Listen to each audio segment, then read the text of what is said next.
Hello, bonjour à tous. Donc aujourd'hui on se retrouve pour une vidéo pour mes 5e. Donc on va commencer un nouveau chapitre en classe. Donc dans cette période de confinement et de continuité pédagogique, c'est un petit peu particulier. Donc dans cette vidéo, ce que je fais pas d'habitude, je vais mettre du coup le titre des chapitres, les grands axes et les problématiques auxquelles on va essayer de répondre.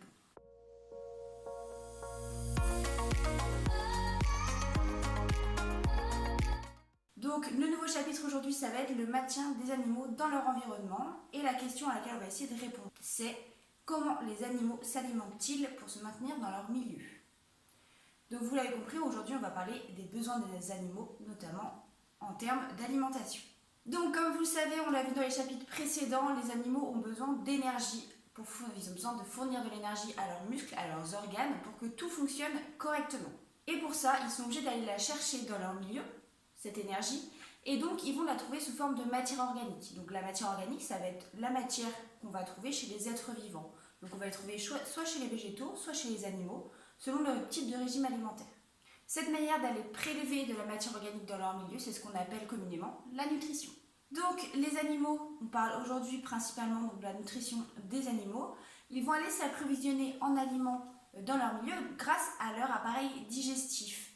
Donc on l'a vu ça aussi dans le chapitre précédent, ou le chapitre d'avant même peut-être, le tube digestif des animaux se ressemble globalement, et ressemble globalement en tout cas à celui de l'être humain. Donc on va trouver premièrement la bouche, l'œsophage, l'estomac, l'intestin et pour finir l'anus. Donc globalement, ça va être les organes qu'on va trouver chez les animaux. Il peut y en avoir d'autres, il peut y avoir des petites particularités selon le type de régime alimentaire. Par exemple, si on prend l'exemple de la vache, qui est un ruminant, elle va posséder donc déjà dans sa bouche des dents particulières et elle va posséder plusieurs estomacs. Donc les régimes alimentaires, il y en a deux principaux. Il y a d'abord les zoophages, ça veut dire que ce sont des animaux qui vont se nourrir exclusivement de matières organiques qu'ils vont trouver chez d'autres animaux, donc ce sont globalement des carnivores, ils vont aller manger d'autres animaux. Et on a aussi les phytophages. Donc phytophages, ce sont des animaux qui vont manger seulement de la matière végétale. Okay, donc c'est globalement un petit peu comme les herbivores. Donc ainsi, les animaux qui sont phytophages vont avoir certains organes plus développés pour pouvoir faciliter la digestion. Par exemple, le castor, on va trouver une poche qui s'appelle le caecum, qui va permettre de mieux digérer la cellulose qui se trouve par exemple dans le bois, parce que vous savez, les castors mangent principalement des arbustes, des écorces, enfin bref, du bois. Il y a d'autres espèces encore qui ont des capacités un petit peu particulières, comme par exemple l'étoile de mer, qui a quand même la capacité de pouvoir sortir son estomac de son corps pour aller en fait digérer ce qu'elle a mangé. Et pour finir, donc on a les animaux qui sont zoophages, qui vont se nourrir de matière organique issue d'autres animaux, donc qui ont globalement un système digestif qui ressemble au nôtre. Donc comment les animaux respirent-ils dans leur milieu de vie? Vous savez que les animaux ont besoin de dioxygène qu'ils vont aller prélever dans leur environnement et dont ils ont besoin pour vivre et pour en fait faire fonctionner leurs organes. Vous vous souvenez, on avait vu que les muscles par exemple fonctionnaient grâce au dioxygène qui est prélevé, en tout cas chez l'humain, par la bouche. Selon les animaux, la façon de prélever ce dioxygène dans le milieu environnant va être différente. Si on prend par exemple l'exemple des poissons, les poissons vont prélever le dioxygène qui se trouve dans l'eau. Alors on a l'impression qu'il n'y en a pas beaucoup parce que nous on ne peut pas respirer dans l'eau, sauf qu'en fait il y a une petite quantité de dioxygène qui est dissous dans l'eau. Donc l'eau va rentrer par la bouche du poisson, il va traverser ce qu'on appelle les branchies et ça va ressortir par les opercules qu'il y a sur le côté du poisson. Donc l'eau qui est riche en dioxygène rentre par la bouche, il traverse les branchies qui vont capter ce dioxygène et donc l'eau qui est cette fois-ci pauvre en dioxygène va ressortir par l'opercule. Et tout ça se fait dans un mouvement unidirectionnel, donc dans un sens... voilà. Ces branchies, ça ressemble à ça.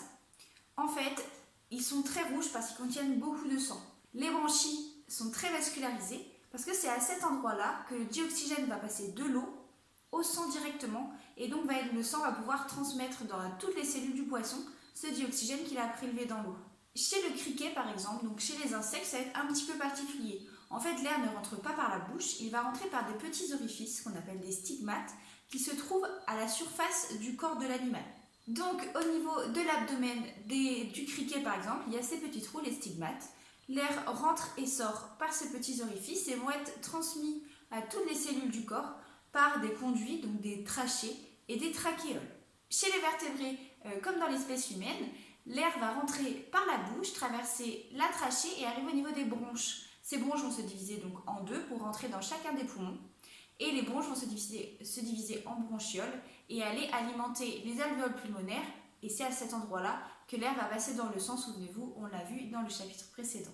Chez certains vertébrés, il peut y avoir des petites différences, notamment chez les oiseaux, qui vont posséder en plus des poumons, des sacs aériens qui vont permettre la ventilation.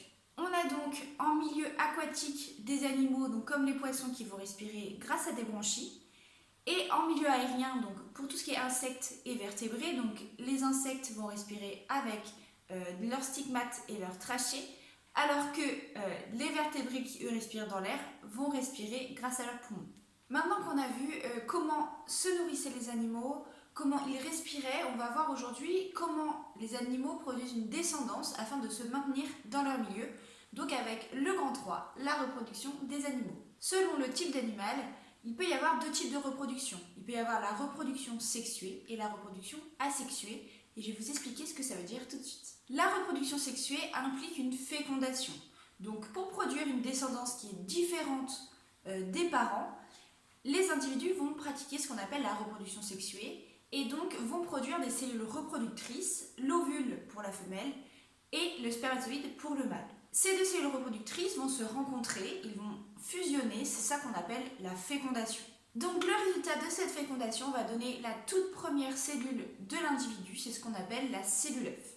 Cette cellule œuf va ensuite se diviser des milliards de fois pour donner un individu. Autre chose importante qu'il faut que vous sachiez, ces cellules reproductrices, donc ovules et spermatozoïdes, peuvent aussi être appelées gamètes, donc gamètes femelles et gamètes mâles. Cette fécondation, donc cette union des deux cellules reproductrices, peut se faire de deux façons différentes. Elle peut se faire à l'intérieur du corps de la femelle, dans le cas d'un accouplement. C'est ce qu'on appelle la fécondation interne, mais la fécondation peut aussi se faire dans le milieu de vie. C'est le cas surtout des animaux aquatiques qui vont libérer donc leurs cellules reproductrices dans leur milieu, donc dans la mer ou dans l'eau en tout cas. Et cette fécondation va avoir lieu hors du corps de la femelle, c'est ce qu'on appelle la fécondation externe. Dans le cas de la fécondation externe, il y a un très grand nombre de cellules reproductrices qui sont libérées parce qu'il va y avoir évidemment beaucoup de pertes. Donc pour pouvoir assurer cette descendance, il va y avoir un nombre important de cellules reproductrices, donc de gamètes libérées dans le milieu. Selon si la cellule œuf qui est produite lors de la fécondation, elle est portée ou non par la femelle, on va avoir des espèces qui vont porter un nom différent. Les espèces ovipares vont pondre des œufs issus de cette cellule œuf. Donc la cellule œuf va se développer un petit peu dans le corps de la femelle, puis la femelle va pondre un œuf et va continuer du coup de couver cet œuf, mais l'œuf sera extérieur à cette femelle et donc l'individu va continuer à se développer dans son œuf. C'est le cas par exemple du macareux, de la poule, etc., donc la plupart des oiseaux. Mais une espèce peut aussi être vivipare. Ça veut dire que le développement de la cellule œuf a lieu entièrement à l'intérieur du corps de la femelle. C'est le cas par exemple chez la vache, chez la plupart en tout cas des mammifères. Cette cellule œuf peut avoir des protections. Selon si on est en milieu terrestre ou en milieu aquatique, ces protections vont être différentes. En milieu terrestre, il y a des protections qui sont vraiment accrues, donc très importantes et très efficaces, comme par exemple la coquille de l'œuf. Tout ça va permettre de réduire le nombre de cellules œufs créées. Et donc en milieu aquatique, comme je le disais tout à l'heure, comme la fécondation externe, il y a beaucoup d'individus créés et ils ont très peu de protection. C'est pour compenser du coup les pertes importantes. Il faut savoir aussi que les ressources alimentaires vont influencer la fécondité, donc la probabilité de produire des individus. Si on prend le cas par exemple du sanglier, le sanglier va avoir une fécondité, donc il va se reproduire davantage pendant la saison où le chêne va donner des fruits, parce que c'est avec ces fruits qu'il va se nourrir. Donc voilà pour ce qui est de la reproduction sexuée. Donc la reproduction asexuée, c'est une reproduction qui a lieu sans fécondation, donc il n'y a pas d'histoire de gamètes, d'ovules, de spermatozoïdes, etc. La reproduction se fait complètement différemment. Si on prend par exemple le cas de l'étoile de mer, si on lui arrache un bras, ce bras peut se régénérer, mais également une cellule de cette étoile de mer, qui est par exemple abandonnée dans le milieu, peut très bien se développer et donner un nouvel individu, une autre étoile de mer. Et donc dans ce cas, l'individu qui est créé à partir de cette cellule va être strictement identique à l'individu de départ. C'est ce qu'on appelle un clone. Dans le cas de la reproduction sexuée, il va y avoir deux cellules qui rentrent en jeu, la cellule de la mère et la cellule du père. Ok, donc le mixte des deux va donner un individu qui va être différent des parents, alors que dans le cas de la reproduction asexuée, il n'y a qu'une cellule issue du même individu. Donc cette cellule va donner exactement le même individu que l'individu de départ que le parent. Donc voilà pour ce qui est de ce chapitre sur le maintien des animaux dans leur environnement. Donc ces animaux peuvent se maintenir dans l'environnement, continuer à survivre, etc. grâce à la nutrition, donc leur alimentation, grâce à leur façon de respirer selon leur milieu de vie, etc. comme on l'a vu, et grâce à la reproduction évidemment, parce qu'ils doivent fournir une descendance pour se maintenir et pour que l'espèce se maintienne dans le milieu. Donc voilà, j'espère que c'est bien clair pour vous. Je vous ai donc comme d'habitude fait une petite fiche de révision donc sur le maintien des animaux dans leur environnement. Donc vous avez bien tout ce qu'il vous faut ici. En tout cas, n'hésitez pas à refaire les activités qu'on a fait en classe pour être sûr que vous ayez bien tout compris.